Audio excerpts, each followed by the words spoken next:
Well, I want to invite you to take your Bibles and join me in Isaiah 5. We'll be in Isaiah 5 this morning. If you're using the blue ESV Bible and the seatbacks out there, you can find our text on page 570. Isaiah 5, we're going to be looking at verse 20 together this morning. The title of our sermon is Upside Down and Inside Out. In his book, Strange New World, which I've referenced before with you, Carl Trueman opens up the book with an observation that there are many novels and movies whose central plots revolve around the main characters finding themselves trapped in a world where nothing behaves like you would expect. He then suggests that this phenomenon is no longer contained to the world of fiction. He writes this: "For many people, the Western world in which we now live has a profoundly confusing and often disturbing quality to it. Things once regarded as obviously unassailable virtues have in recent years been subject to vigorous criticism and even in some cases come to be seen by many as more akin to vices." He goes on, "Indeed, it can seem as if anything that almost everybody believed as unquestioned orthodoxy the day before yesterday, they are no longer regarded as such, but they are regarded as heresies, advocated only by the dangerous lunatic fringe." He says that this isn't just a problem that's out there either. Distortions regarding some of the most basic aspects of humanity, of human existence, have been intentionally foisted upon families. These confusions of these things has been brought upon families such that the confusion leads to unbelievable heartbreak and results in many of the most brutal engagements in the culture war. They're played out around the dinner table and at family gatherings. "Welcome to this strange new world," he laments.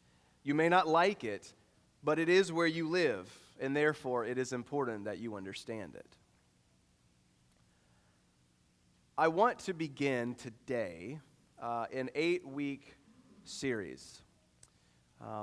We're going to get into the book of Genesis in the spring, but in between Acts and Genesis, I want to take us through an 8-week series where I am aiming to set before you 7 values that the elders have discussed and wrestled over, and not literally, we didn't literally wrestle over them, but what we did strive together to determine what are the values that must mark our church, that must mark Redeemer Baptist Church as we strive to carry out our mission in this strange new world. While I believe that the values that I'm going to set before you over the next 2 months are principles that should govern any church in some way or another, and also that I know that there are other values that could have been chosen instead of these. But we need to know what particular challenges that we face as a church in Rincon, Georgia in 2024 and in the years to come. But the truth is, we've chosen these values and we frame them in very specific ways in order to take universal principles and apply them to very specific situations that we believe are of special relevance for us today. This means that this list that I will set before you before we're done this morning, it's not a list that is done forever and always, never to be amended or updated, never to be reconsidered, never to be improved upon. It is one that has particular relevance for the moment, though I do not believe that it is bound entirely to the present moment. So,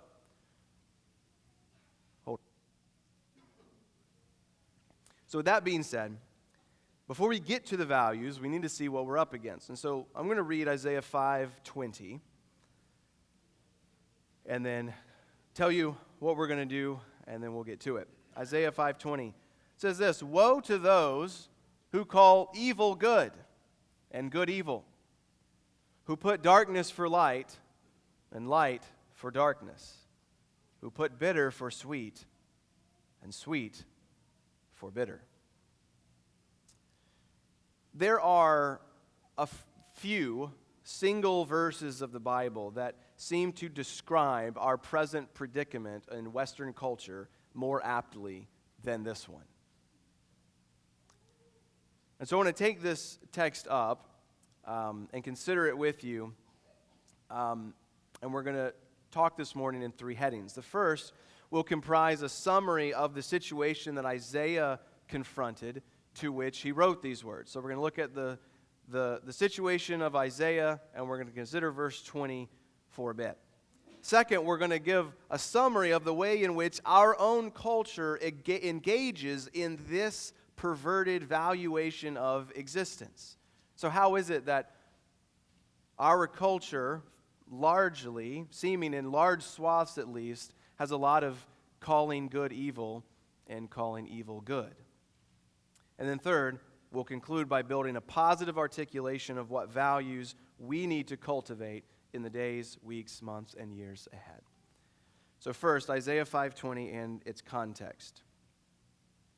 Isaiah 5 is a final and very grim section in Isaiah's preface to his prophecy. In chapter 6, we see his vision of the Lord on his throne, and we see there Isaiah commissioned to go preach to Israel a message that, as we saw a few weeks ago in the book of Acts, they would ultimately reject. And of course, they do reject this message, and it comes as no surprise to us when they do, given all that Isaiah says about them in the opening chapters of the book.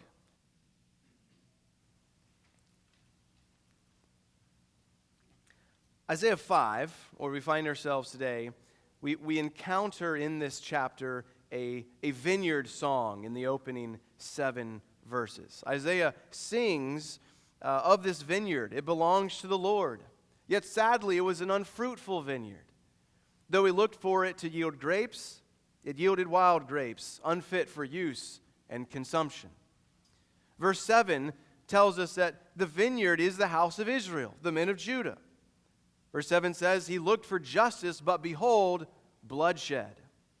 The conclusion says, I will remove its hedge, and it shall be devoured. I will break down its wall, and it shall be trampled down. Then in verse 8 through verse 30 here, he laments the bitter, stinking crop that the vineyard produced. In verses 8 through 12, Isaiah laments Israel's abuse of material benefits of life. The rich and powerful would use various legal-ish but definitely shady processes to run others off their lands so that they could build one large estate for themselves. And they ended up living alone, running everyone else off. In verses 10 to 12, he pronounces woe on those given to extravagances and drunkenness. He says they stay up all night drinking, disregarding the deeds and works of the Lord. He concludes in verses 13 to 17 that there will be total judgment in divine action. Death, humiliation, and ruin await the people of God. Isaiah then laments the pursuit of sin in verses 18 and 19. He laments the justification of sin in verse 20. He continues pronouncing woes on wicked Israel. He rebukes self-conceit in verse 21, drunkenness again in verse 22, and the love of money in verse 23. And he draws a final conclusion in verses 24 through 30. Judgment. God would summon against them an invincible foe. And so Isaiah 5:20 here, in some ways, the central message of this chapter, it speaks about an inversion that occurs in the hearts of such a wicked people. They call good things evil, and they call evil things good. They call sweet things bitter and bitter things sweet. They call light darkness and darkness light. In order to justify the kind of living to which they were devoted, they had to lie to themselves and to others. They had to convince themselves that objectively good, true, and beautiful things were bad, false, and ugly. And they had to convince themselves that objectively bad, false, and ugly things were good, true, and beautiful.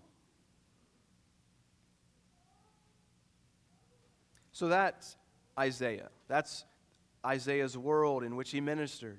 One full of people who loved themselves, who loved money, who constantly found others to be of less value than they found themselves. They were drunk, engaging in depraved acts with one another, of which it is not proper to speak in public or honestly even in private. And so what about us? What about our day? This brings us to our second heading this morning. Consider with me the state of the West. One way you could put it is that our country, Western society at large, is plagued with a strikingly similar situation. We have displaced the good, the true, and the beautiful.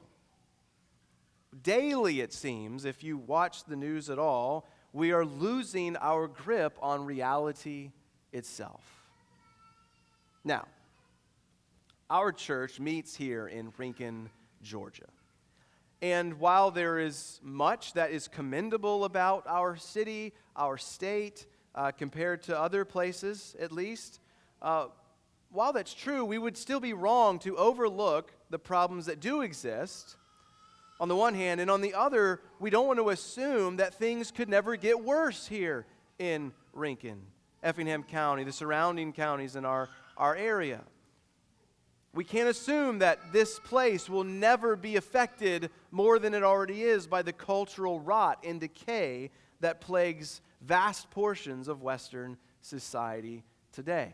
Let's face it, even here in Rincon, we live in a culture that is increasingly devoted to things like satanic, microwavable self-worship that is marked by rampant individualism, greed, division, and ingratitude. Let me say that again.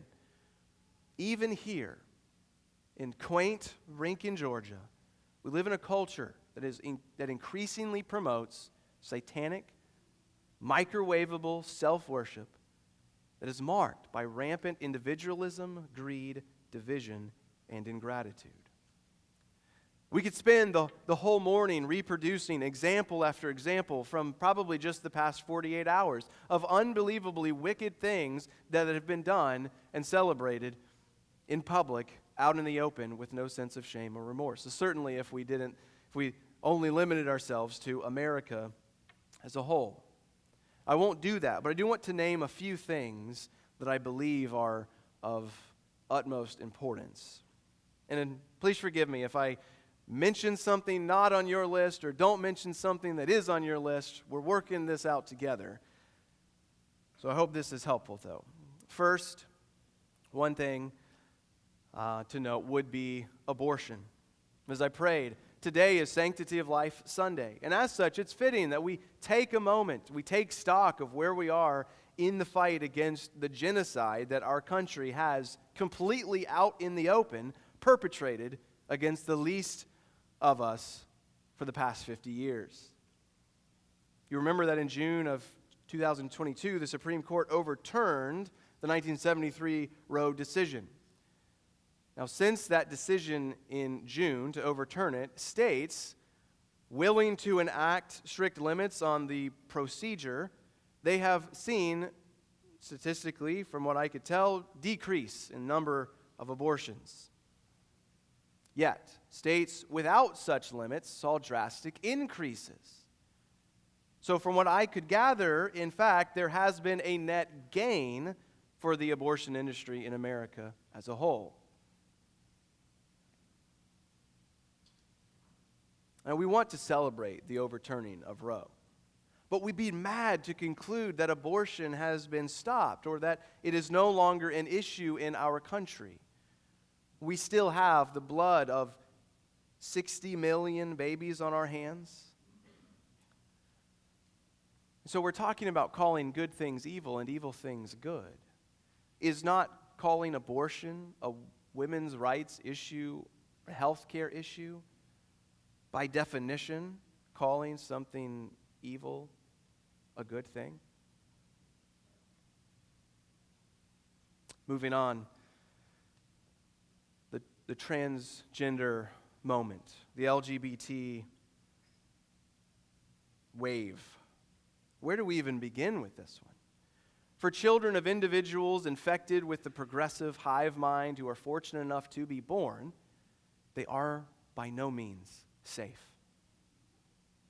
Even in pure Snow White, Effingham County, you can find elementary and middle school age kids identifying anywhere they like on the human spectrum of gender and love, as well as those who find themselves not on the human spectrum at all. Abigail Schreier observes a horrifying reality in her book, Irreversible Damage. It's a bit dated, but it's still helpful to hear this. She says between 2016 and 17, the number of gender surgeries for natal females in the U.S. quadrupled, with biological women suddenly accounting for 70% of all gender surgeries. In 2018, the United Kingdom reported a 4,400% rise over the previous decade in teenage girls seeking gender treatments. She summarizes, many of the adolescent girls suddenly identifying as transgender seem to be caught in a craze, a cultural enthusiasm that spreads like a virus. Gender-affirming surgery as a term is an expression that well captures the concept of calling evil things good. A third thing, occultism. There's an alarming rise in interest in occult practices in Western society as well. Now, I knew some girls in my graduating class about 16 years ago who claimed to be witches, but they were fairly few and far between. Today, witchcraft videos hashtagged witch talk have amassed a staggering 51.5 billion views. Ayla Skinner, a witch living in Cornwall, had this to say, years ago, you had to find a coven and get initiated and trained. Now you can go to your local bookstore and grab a witchcraft book or book about crystals. She also expressed this, witchcraft gives you a bit of control back. You can live your life how you want. Witch Talk offers live-streamed tutorials, educational videos, and videos documenting the everyday lives of witches. We live in an embattled world that calls evil things good. Fourth thing, busyness. I won't say much about this one here, but we are all in such a hurry. One of my favorite songs growing up, one that I still love today, Alabama, I'm in a hurry and don't know why. I'm in a hurry to get things done. Oh, I rush and rush until life's no fun. All I really got to do is live and die, but I'm in a hurry and don't know why. Such it is for us. How prophetic. We are constantly rushing about, busy, too busy, busy little bees buzzing around, constantly stressed about how busy we are. I've talked about this ad nauseum in other places with you, some of you, but I'm confident I don't have to prove this point to anybody. You feel it in your bones. We're plagued with busyness that defines goodness as running ragged. Lastly, a deified state. Final issue worth mentioning regards the political class and our deified state. As the adage goes, power corrupts, and absolute power corrupts absolutely. Well, we live under arguably the most powerful government that has ever existed in the history of the world. Therefore, the corrupting force of that power is, you could say, stronger in many respects than ever before. Now, I want to be clear. I do not mean to say that we live in the worst country in the world. I do not believe that at all. While I do detest much about almost every administration this country has had for the past 250 years, there's still no question that the principles of freedom, liberty, and personal responsibility upon which this country were founded, they were drawn, even if implicitly, from Christian theology and doctrine. And the blessing of God upon this country has been immense, making it, arguably, the best place in the world to live. And yet, we have to ask, for how much longer will that be true? I don't know. But I do know that kings who set themselves against the Lord and His anointed, according to Psalm 2, have an expiration date. Kings that do not give glory to God might just be struck down at a moment's notice. Think of Daniel 5 or Acts 12. Kingdoms that wage unjust wars against other nations or against their own people, they're brought low by the Lord on the regular. The United States is a relatively young empire. And there's no guarantee that it will be a world leader of anything in 6 years from now or 6 months from now. But as it stands, right now, we do live under a deified state, a state that has taken upon itself something similar to Caesar is Lord. It has set itself in nearly every conceivable way against the Lord and against His anointed. A work that it has been committing slowly but surely for many, many decades at this point. And it shows no signs, a la Psalm 2, of kissing the Son, lest He be angry and the rulers perish in the way. And so, the church, a light on a hill, called not to put its light under a basket, needs to know what to do in a situation like this, where things like abortion, child mutilation, busyness, a deified state, occultism run rampant. What do we do? So it brings us to a third heading. 7 values that I believe need to mark us as a people if we're to engage in these conflicts in a way that honors the Lord and does good to our neighbors. If you're new to RBC or you haven't encountered the statement yet, I want to introduce our mission statement to you. RBC is a family of faith that exists to worship God with joy, to love our neighbors, to see transformed lives, and to send and be sent for the spread of the gospel through Jesus Christ. That's what we're doing. So what we've said, our mission, that's our mission statement. But given the problems that we face, we need to ask another question. What kind of people do we need to be in order to carry out this work, to accomplish this task? Well, we need a fresh and renewed embrace and commitment to acceptable worship offered to the one true and living God. Love for neighbor that is determined by God's wisdom and law rather than our own.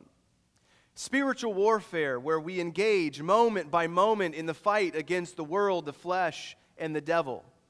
Gratitude that isn't merely felt in our hearts, but is expressed in our lives as we devote ourselves to things like prayer and song in this wonderful world full of God's good gifts to us.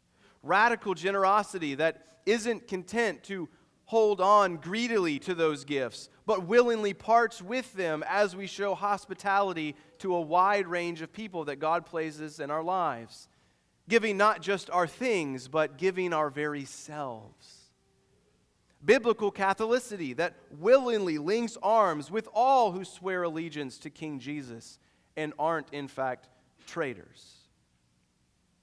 And finally, a glorious legacy that looks beyond the present moment to decades and even centuries from now in the hope of God's inevitable conquering of the world through the spread of His kingdom, through both the triumph and tragedies that mark the lives of His people living in a fallen world.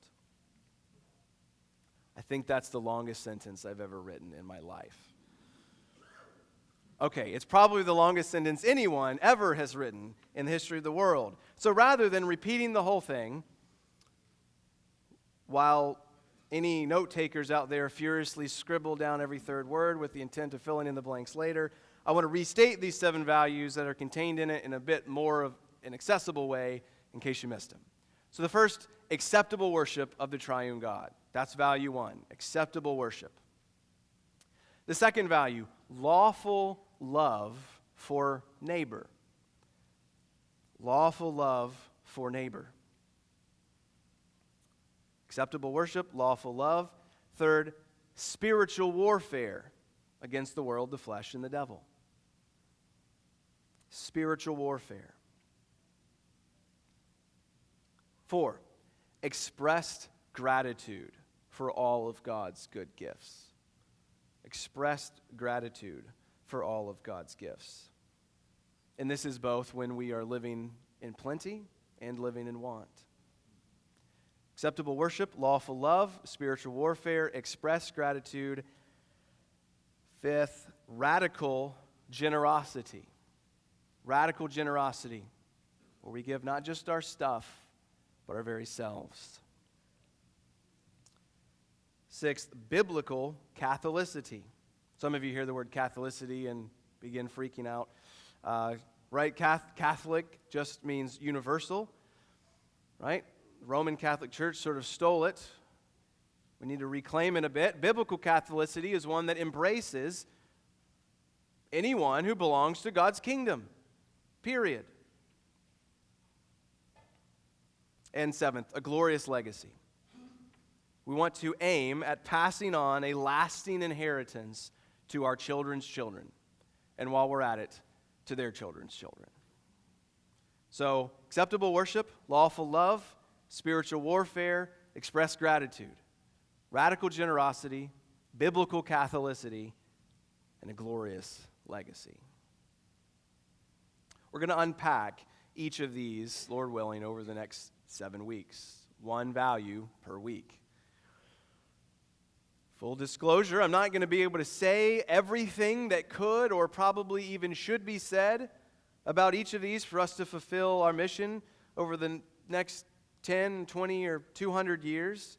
But I do believe that this series can and may and must serve as another foundational brick as we seek to build God's kingdom here and around the world through faithful ministry, where we depend upon God's word and His Spirit every step of the way. So I want to close like this. Back to Isaiah 5:20 for a minute. Woe to those who call evil good and good evil, who put darkness for light and light for darkness, who put bitter for sweet and sweet for bitter. Isaiah 5:20 proves that we are not in some kind of unique situation here in 2024. It's not unique to the world that a culture would call evil things good things and good things evil things. Isaiah proves to us that, at least this far back, that was already going on. But if you think about it for a minute, we need to go further back than Isaiah 5:20 to make this point. Think about Genesis 3.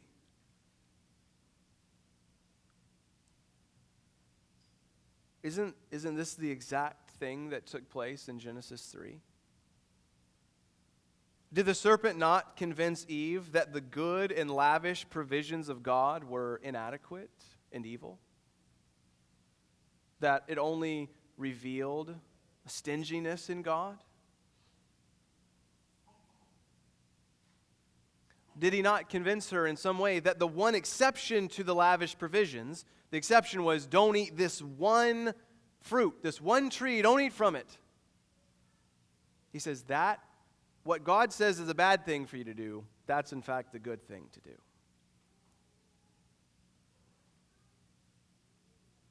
Ever since Genesis 3, we've lived in a world attempting to snatch good things from the clutches of God's sovereignty and use them in ways that are wrong. We've lived in a world where bad and evil and wicked things are said to be good. So, while I don't necessarily recommend watching the news a lot, honestly, if that's you, if you're a news watcher and you pay attention to what's going on in the world, don't lose heart. It's nothing new. This has been the play from the beginning. Convince people that good things are evil and convince them that evil things are good. Convince them that darkness is really light and that light is really dark. Convince them that bitter things are sweet and sweet things are bitter. Let's be wise to the scheme. And let us love, truly love, that which is good, that which is true, and that which is beautiful. Knowing that God's word is sufficient and authoritative for us to tell us exactly what is good, true, and beautiful. We're not left in the dark. We're not left with hopelessness. We're not left without help in an age that is so lost. The people around us are aching for meaning and value and truth and love, and they're looking for it in all of the wrong places. Look, when you think about our culture, I think there are absolutely sets of bad actors, people who mean nothing but harm and want nothing but destruction. But the vast majority of people caught up in this swell of insanity, not to say that they're not sinners, of course they are, but they're genuinely deceived and lost. And we have the message of the living God who sent his Son into the world for people like them, people like us. And so let us embrace Jesus Christ afresh. Let us live by his Spirit, guided by his word, and commit ourselves to these values. I encourage and look forward to conversations with you over the next couple of months, several weeks. Push back, press in, ask questions.